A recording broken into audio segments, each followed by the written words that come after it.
మహిళలను అడ్డు పెట్టుకొని గెలిచిన పార్టీ కాంగ్రెస్ పార్టీ. మహిళలకు అందించాల్సిన పథకాలను గాలికి వదిలేసింది. కోటి మంది మహిళలను కోటీశ్వరులను చేస్తాను అని ఎన్నికల ముందు పెద్ద హోర్డింగ్లు పెట్టింది Congress party. So now we are more focusing on women. My target is 1 crore. 1 crore కోటి మంది మహిళల్ని కోటీశ్వరులను చేయడం. So 1 crore women we wanted to make sure they are crorepati. So for a crore. మహిళలకు కాంగ్రెస్ పెద్దపీట వేస్తుంది. అందుకోసమే ఫ్రీ బస్సు, ఇందిరమ్మ ఇల్లు, మహాలక్ష్మి కింద నెలకు 2500 రూపాయలు, పెళ్లి కానుకగా ఆడపడుచులకు 1,00,000 రూపాయలతో పాటు తులం బంగారం, విద్యార్థులకు స్కూటీలు పంపిణీ, డాక్రా మహిళలకు వడ్డీ లేని రుణాలు ఇస్తాం. ఇవి కాంగ్రెస్ ఎన్నికల ముందు ఇచ్చిన హామీలు. వీటిలో ఒక్క ఫ్రీ బస్ తప్ప ఏదైనా అమలవుతుందా? ఎప్పుడు అమలు చేస్తుందనే విషయమైన కాంగ్రెస్ పార్టీ కొని చెబుతుందా అంటే అది లేదు. పైకి చూడ్డానికి మాత్రం హడావుడి ప్రకటనలు, డ్రామాలు ప్లే చేస్తుంది. అంతే తప్ప ఒక్క అడుగు కూడా ముందుకు సాగడం లేదు. ఇలా పథకాల పేరుతో మహిళల ఓట్లను దండుకున్న కాంగ్రెస్ పార్టీ ఇప్పుడు వారినే పట్టించుకోవడం లేదు. కాంగ్రెస్ ప్రభుత్వం ఏర్పడి 15 నెలలు అవుతుంది.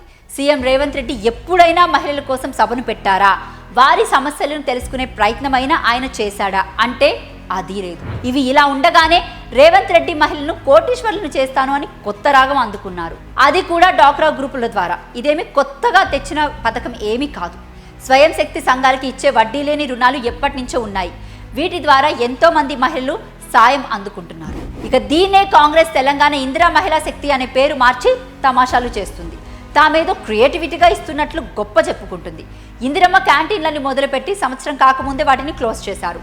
క్యాంటీన్లు కూడా నడపలేని స్థితిలో కాంగ్రెస్ పార్టీ ఉంది. ఇలా ప్రతి పథకంలో కాంగ్రెస్ వైఫల్యం స్పష్టంగా కనిపిస్తుంది. వీటిని కప్పిపుచ్చుకునేందుకు ఆర్టీసీ అద్దె బస్సుల్ని స్వయం శక్తి సంఘాలకి అందిస్తామని కొత్త డ్రామా ఆడుతున్నారు రేవంత్ రెడ్డి. ఇక్కడ ట్విస్ట్ ఏంటంటే ప్రస్తుతం ఫ్రీ బస్ కారణంగా ఆర్టీసీ నష్టాల్లో ఉంది.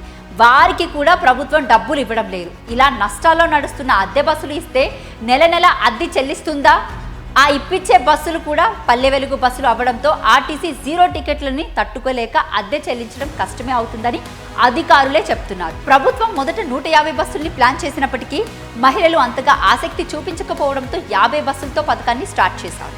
ఇందిరా మహిళా శక్తి పేరిట అప్పులు ఇవ్వడం కాదు, ఇస్తామన్న 2500 రూపాయలు తక్షణమే ఇవ్వాలని మహిళలు ఆగ్రహం వ్యక్తం చేస్తున్నారు. వడ్డీ లేని రుణాలు, స్వయం శక్తి సంఘాలకి ఇందిరా మహిళా శక్తి అని మసిపూసి మారేడుకాయ చేస్తున్నారే తప్ప కొత్తగా ఒరిగింది ఏమీ లేదు. మరోవైపు ఆడపిల్లలకి ఉచితంగా ఇస్తామన్న స్కూటీ సంగతి ఏంటి?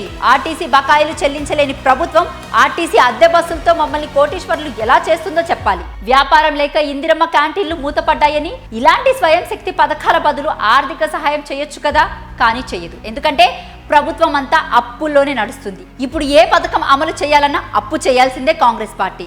ఖజానా ఖాళీ అయ్యింది కాబట్టే ఇలా వట్టి మాటలతో కాలక్షేపం చేస్తుంది కాంగ్రెస్ పార్టీ, రేవంత్ రెడ్డి.